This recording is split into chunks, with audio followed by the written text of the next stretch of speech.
Perkenalkan, nama saya Aliuddin Ilham, NIM saya 18720500035. Saya dari Prodi Pendidikan Ekonomi, Fakultas Ilmu Pendidikan, Universitas Pancasakti Bekasi.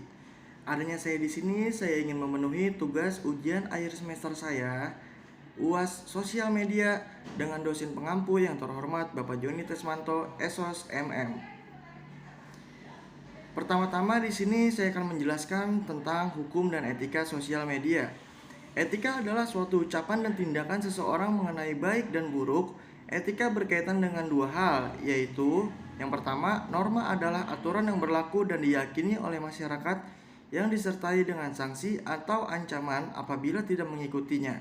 Misalnya norma agama dan istiadat. Dan yang kedua, nilai adalah suatu aturan dan keyakinan yang bersifat individu dan tidak ada sanksi yang akan didapatkan jika melanggar. Istilah media sosial tersusun dari dua kata, yaitu media dan sosial. Media diartikan sebagai alat komunikasi yang dikemukakan oleh Laugier pada tahun 2007 dan McQuail pada tahun 2003. Sedangkan kata sosial diartikan sebagai kenyataan sosial bahwa setiap individu melakukan aksi yang memberikan kontribusi kepada masyarakat. Pernyataan ini menegaskan bahwa pada kenyataannya media dan semua perangkat lunak merupakan sosial, atau dalam makna bahwa keduanya merupakan produk dari proses sosial. Dikemukakan oleh Durkheim dalam Fuchs pada tahun 2014. Etika dalam menggunakan media sosial sebagai berikut. Yang pertama, memberikan informasi pribadi dan keluarga secara bijak. Yang kedua, berkomunikasi dengan sopan dan santun. Yang ketiga, larangan menyebarkan konten pornografi. Yang keempat, larangan mengganggu suku, agama, antar golongan atau sara dan ras. Yang kelima, menghargai dalam perbedaan. Yang keenam, opini pastikan ada fakta dan data. Yang ketujuh, mengecek dan memastikan kebenaran informasi. Nah, di sini ada materi tentang efektivitas sosial media. Media sosial merupakan alat promosi bisnis yang efektif karena dapat diakses oleh siapa saja, sehingga jaringan promosi bisa lebih luas. Media sosial menjadi bagian yang sangat diperlukan oleh pemasaran bagi banyak perusahaan dan merupakan salah satu cara terbaik untuk menjangkau pelanggan dan klien. Media sosial seperti blog, Facebook, Twitter, dan YouTube memiliki sejumlah manfaat bagi perusahaan dan lebih cepat dari media konvensional seperti media cetak dan iklan TV, brosur, dan selebaran. Media sosial memiliki kelebihan dibandingkan dengan media konvensional, antara lain yang pertama, ada kesederhanaan. Penjelasannya ada sebagai berikut. Yang kedua, ada membangun hubungan, dan bisa dilihat penjelasannya sebagai berikut.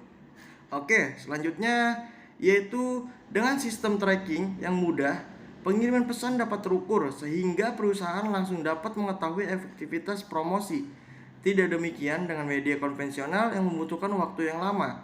Adapun peran dan fungsi media sosial adalah sebagai berikut.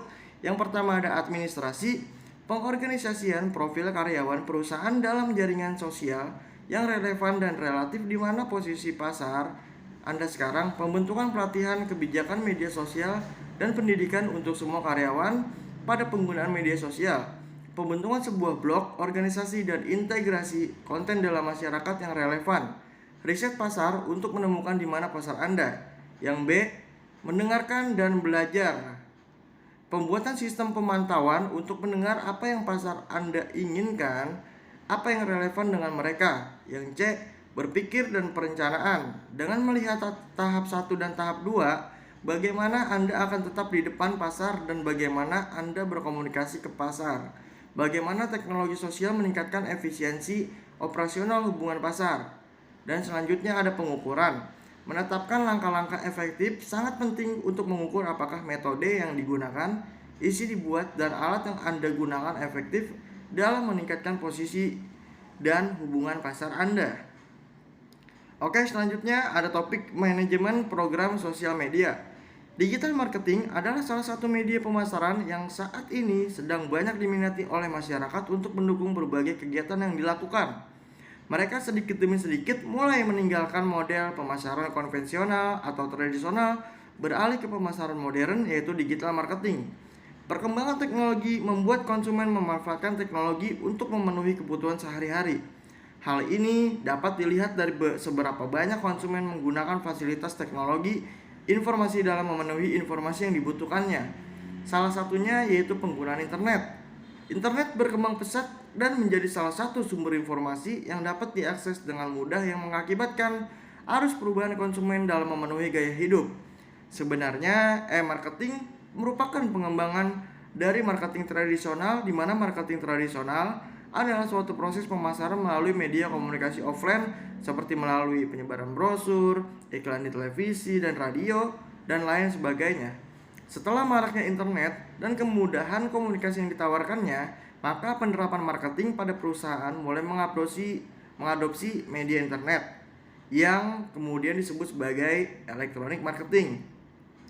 Ada 7 tahap dalam perancangan marketing adalah yang pertama situation analysis atau analisis situasi, yang kedua ada marketing strategic planning atau strategi perencanaan marketing, yang ketiga ada objektif atau tujuan, yang keempat ada marketing strategi atau strategi marketing, yang kelima ada implementation plan atau rencana pelaksanaan, yang keenam ada budget atau anggaran, yang ketujuh ada evaluation plan atau rencana evaluasi. Manfaat digital marketing yang bisa saya sebutkan sebagai berikut. Yang pertama, membangun personal dan produk branding.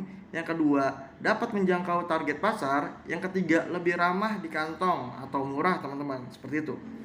Nah, di sini ada aspek hukum di sosial media. Ada beberapa hal penting dari segi hukum yang harus diperhatikan, yaitu sebagai berikut. Perlu memperhatikan Undang-Undang Informasi dan Transaksi Elektronik atau ITE pasal 20 yang mengatur tentang larangan mengunggah dokumen elektronik yang melanggar asusila.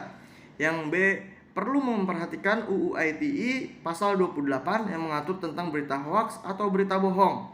Yang ketiga, perlu memperhatikan hak cipta. Wajib berhati-hati ketika membuat konten yang mengandung hak cipta orang lain. Jangan sampai membuat konten yang menyesatkan atau merugikan orang lain. Seperti itu, teman-teman. Nah, di sini saya akan menganalisis dan evaluasi sosial media. Analisis media sosial adalah proses mengumpulkan dan menelaah data dari media sosial seperti Twitter, Facebook, Instagram, dan lainnya. Misalnya, sebuah komunitas ingin mengetahui apakah kampanye mereka tentang gizi buruk. Apakah kampanye tersebut berhasil mendapatkan perhatian target, yaitu anak-anak? Apakah isu atau topik mengenai gizi buruk berhasil mengundang perbincangan dan ketertarikan bagi target audiens dan masyarakat lebih luas di media sosial? Apakah konteksnya positif, negatif, atau netral? Haruskah strategi dan konten yang dibuat dapat diperhatikan atau dirubah? Untuk sampai ke tahap tersebut, tentu mereka tidak hanya berasumsi saja, namun harus mengkaji dengan baik. Dalam analisis media sosial, ada beberapa informasi yang dapat kita sebut dengan data. Berikut ini informasi mendasar yang dapat digunakan untuk melakukan analisis media sosial sederhana, yaitu sebagai berikut. Yang pertama yaitu kita harus mempunyai follower profil atau profil pengikut. Yang kedua itu ada reach atau jangkauan, dan impression sebagai impress. Dan yang ketiga ada engagement brand. Oke, teman-teman, itulah materi yang dapat saya sampaikan pada pertemuan di materi saya dengan mata kuliah sosial media untuk memenuhi tugas UAS dosen pengampu saya yang terhormat Bapak Joni Tresmanto, SSOS MM. Kurang lebihnya mohon maaf jika ada penyampaian kata atau materi yang kurang tepat. Wassalamualaikum warahmatullahi wabarakatuh. Terima kasih, teman-teman. Jangan lupa subscribe dan like channel saya. Terima kasih.